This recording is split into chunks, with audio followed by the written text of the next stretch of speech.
PR and the Law. My name is Diana Kahn, and today we will be talking to two different clients in which an attorney represented at the same time, and they had a conflict of interest. The attorney proceeded to represent both without getting a written consent to do so. Let's go to Nadia Cheatham for more. Thank you, Diana. Today, I am standing in front of the University of Baltimore School of Law.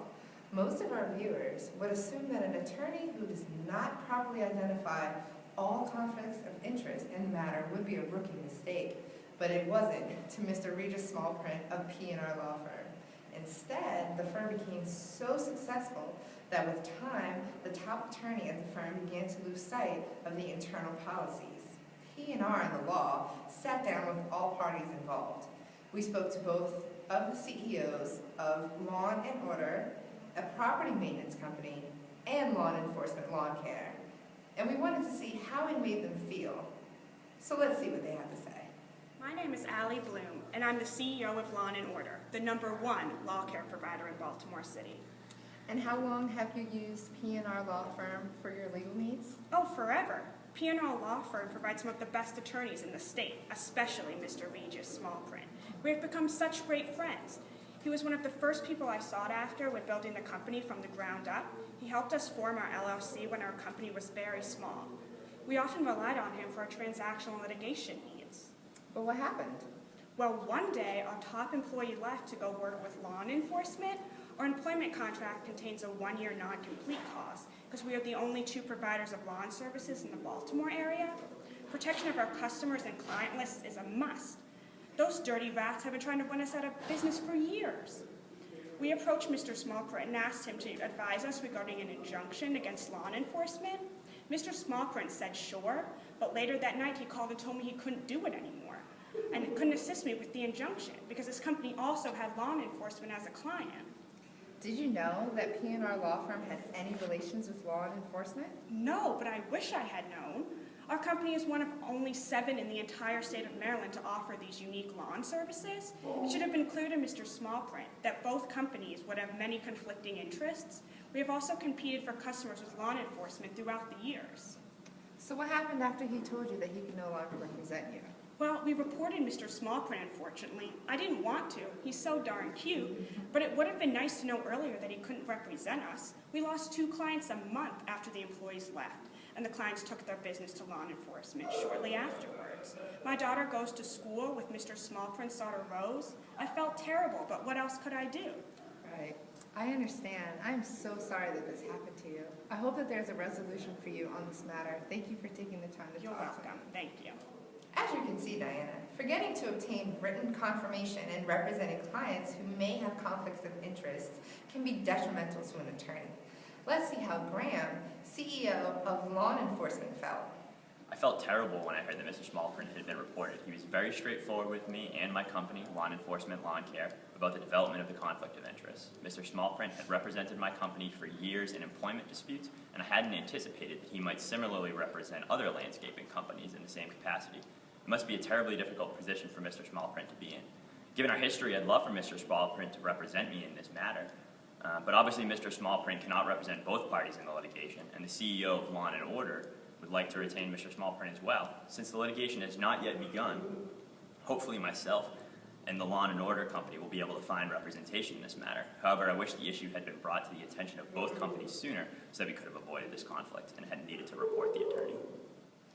As you can see, if an attorney represents 2 clients without first checking if they have a conflict of interest, they could face penalties and sanctions. We also sat down with Carissa Hatfield from University of Baltimore to see how to prevent these things and how to be able to handle clients better. Let's go to Nadia Cheatham for more. Thank you, Diana. I am here at the University of Baltimore with Carissa Hatfield, who is a professor in professional responsibility. Professor Hatfield originally hails from the Woodlands, Texas, and graduated from the University of Baltimore School of Law in 1995. She clerked for several judges and has also worked at the Attorney General's office and a firm prior to joining the staff here at UB. Hello, Professor Hatfield. Hi. Thank you for talking to us today. Can you tell us a little bit more about the professional rules of conduct and what conflicts of interest are, and how to determine if you can represent a client who may have a conflict of interest with a current client. Sure. Conflicts of interest are covered in the American Bar Association's Model Rules of Professional Conduct, Rule 1.7. The rule states that an attorney or firm cannot represent two parties that are either directly adverse to one another or two parties where there's a significant risk that the attorney or firm's representation of those parties will be what we call materially limited by the representation of both. That is, that the representation will be compromised in some way. However, an attorney or firm can still represent both parties if they believe they can provide diligent, competent service to both clients, if it's not against the law to represent both clients, or the clients are not facing off against each other in litigation, and most importantly, if the client or firm gets written consent from both parties to represent the other. Here, while it is possible that Mr. Smallprint could have provided diligent and competent services to both parties, he would have been better off getting a consent from both parties so that he wouldn't run into this type of problem. And why do you think it's so important to get written consent, even if an attorney is not representing people who would need legal advice or counsel on the same legal issue? Conflict avoidance is important because of the potential that conflicts of interest, in addition to their negative impact on profitability, may result in professional discipline, liability litigation, and embarrassment for the firm. It is far easier to deal with a possible conflict of interest before the firm commits itself, its resources, and its reputation to an engagement it should never have undertaken in the first place. The conflicts most likely lead to litigation with clients, loss of business, or even professional discipline include those in which the results sought or economic interest represented are potentially adverse to results sought or economic interest desired in another matter by another client. In each of these situations, it would be easy for one client to perceive that the lawyer favored the other client at the first client's expense. Thus, a complaint, claim, or bar grievance is more likely to occur when one or more of these factors is present. I understand that Mr. Regis Smallprint and P&R Law Firm knew the rules, and they thought that they were doing a good job in keeping track of their clients. What, if anything, would you recommend for the firms to do so that they can prevent this from happening? As conflicts of interest pose serious threats to the firm should have a written policy that no client or matter will be accepted or handled by the firm or its attorneys without a thorough check for conflicts of interest.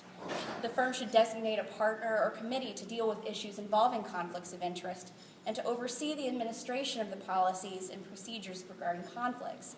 If it's an individual partner, the firm should also designate a backup to handle conflicts issues when the partner primarily responsible is not available. Thank you. This is all great advice. Is there anything that you have seen firms do that would stand out to you? The firm should maintain in its computer a database of all former and current clients. When a prospective client or case is being considered, the name of the new client, the adverse party, and other related parties should be run through the system to manage former and current clients. Lastly, if a company should have a method to make all the other attorneys alert of new clients. Typically, this can be done by means of a daily or weekly prospective new client memo that is circulated among the firm's attorneys. Great. Thank you so much for your time. Back to you, Diana. Thank you, Nadia, for that informative conversation with Carissa. Thank you for joining us today at PR and the Law, and we'll see you next week.